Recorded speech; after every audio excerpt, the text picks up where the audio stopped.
If you believe your bad habits are so deeply rooted that change is impossible, if despair has broken your spirit, then stop. Book Blink brings you a story that will shake your beliefs. This journey will reveal how habits truly work and how understanding the habit loop can completely change the direction of your life. You'll meet people who were once prisoners of their addictions until one decision, one strong resolve turned their lives around. And remember, it's not too late. Your next morning could be a brand new beginning, so let's take a journey to meet the new version of yourself. The Habit Cure, Lisa's story. Lisa Allen, 34. Once struggled with alcohol, cigarettes, and obesity. Addiction had gripped her since she was 16. She was buried under more than $10,000 in debt, her career was unstable, and she was filled with deep resentment toward herself. But today, sitting in front of researchers, Lisa was unrecognizable. Fit, confident, and glowing. Her legs looked like those of a professional runner. She appeared 10 years younger than her age. No debt, no alcohol, no cigarettes. And for the past 3 years, she had been working at a successful graphic design firm. When a researcher asked, "When was the last time you smoked a cigarette?" Lisa smiled. "About 4 years ago." Since then, she had lost 60 pounds, completed a marathon, started her master's degree, and bought her own home. Research and discovery. Over the past 3 years, psychologists and neurologists had studied Lisa along with 23 others. Some were alcoholics, others chain smokers, some battled obesity, while others were addicted to shopping. This research was funded by the National Institute of Health. One thing was common among them. They had all managed to quit their destructive habits in a remarkably short time.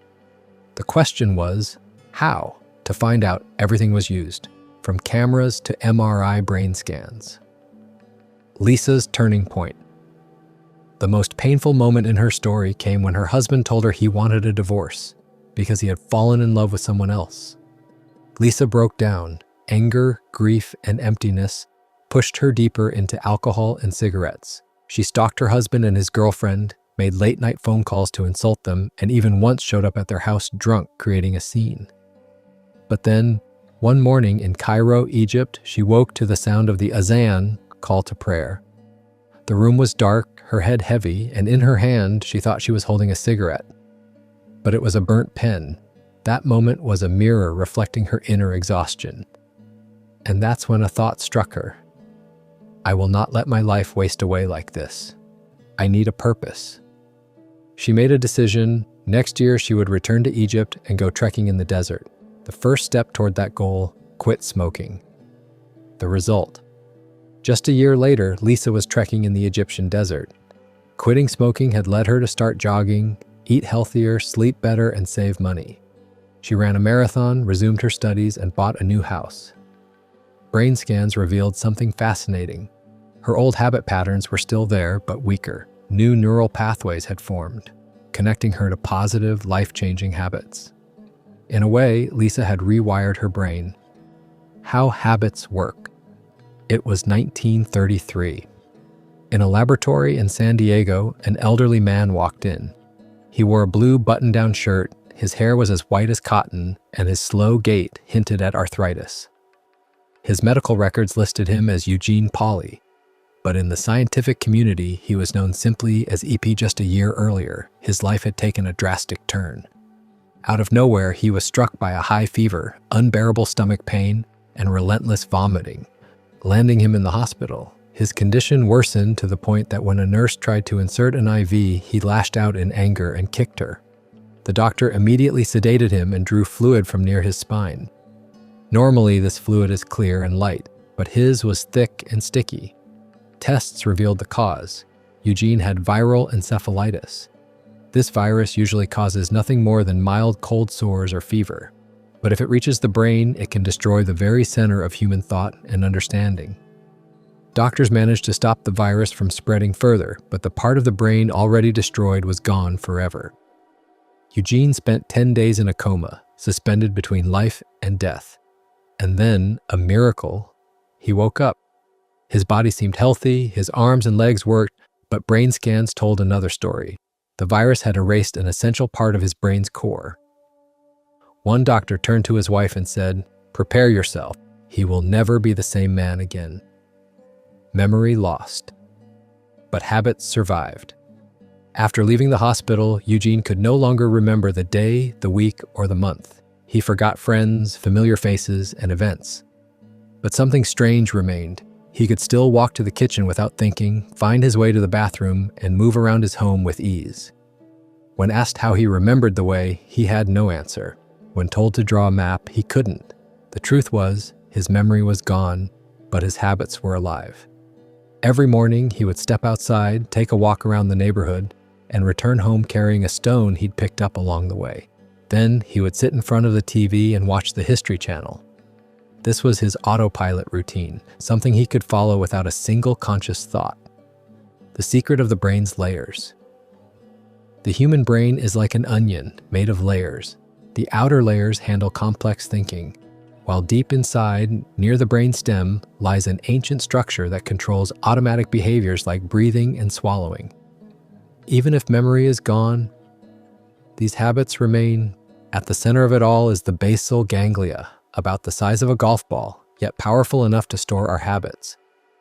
Scientists discovered that the brain is always looking to save energy. Tasks we repeat over and over are turned into habits, so the brain doesn't have to waste effort on them, reserving its energy for more demanding challenges. Walking, tying shoelaces, brushing teeth, all happen without thinking, because the brain has stored them in chunks, and that's why our habits are our most powerful and enduring assets. The habit loop. Book Blink. Think about it. If you wanted to build a new habit, how would you do it? Charles Duhigg calls it the habit loop. It has 3 steps: cue, the trigger; routine, the action; and reward, the payoff. When this cycle repeats over and over, our brain begins to see it as normal. A cue appears, we perform the routine, we get the reward, and gradually that behavior becomes a habit. But how does this really happen? In 1990, scientists at MIT ran a fascinating experiment on rats. They implanted ultra-thin wires into the rats' brains to record every tiny activity. Then they built a T-shaped track with a piece of chocolate at the end. At first, the rats wandered aimlessly, sometimes turning right, sometimes left, scratching the walls with their paws, sniffing the air. And finally, after several attempts, they would stumble upon the chocolate.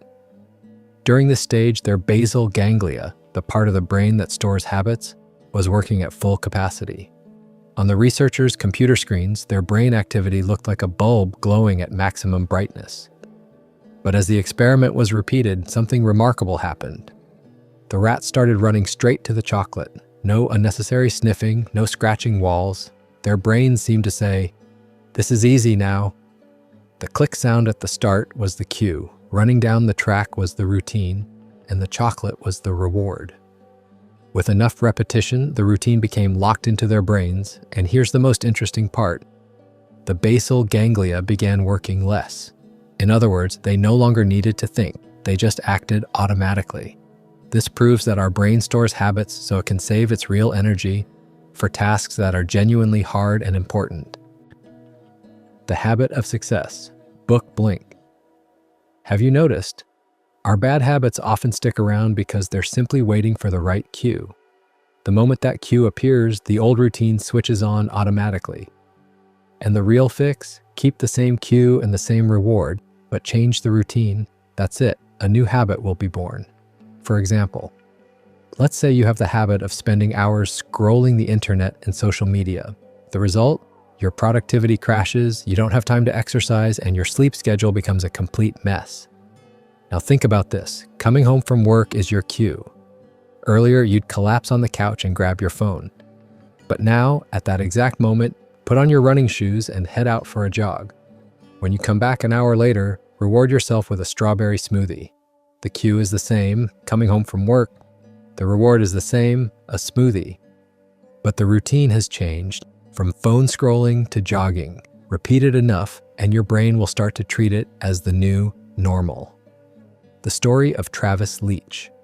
Travis's life was nothing short of a movie script. Both parents were drug addicts. Sometimes he'd find them passed out in front of the TV, and other times he'd see his father turn blue from a heroin overdose. At just 9 years old, his mother went to jail for drug possession and prostitution. At that same age, he learned to dial 911 to save his father's life. In school, he was bullied, taunted, and had things thrown at him. Eventually, at 16, he dropped out. He took odd jobs, from McDonald's to Hollywood Video, but anger and anxiety followed him everywhere. He'd sometimes yell at customers, sometimes leave his shift crying. Then fate stepped in. A regular customer suggested he apply for a job at Starbucks. A month later, Travis was working the morning shift as a barista. Today, at 25, he's the manager of 2 Starbucks branches, leading a team of 40 people, generating $2 million in annual revenue and earning $44,000 a year. He's never late, never takes unnecessary leave, and most importantly, he's learned how to control his emotions. The Starbucks secret Travis's transformation was thanks to the Starbucks training program. This program doesn't just teach how to make coffee, it teaches willpower, self-discipline, and how to handle difficult situations. They have manuals and workbooks.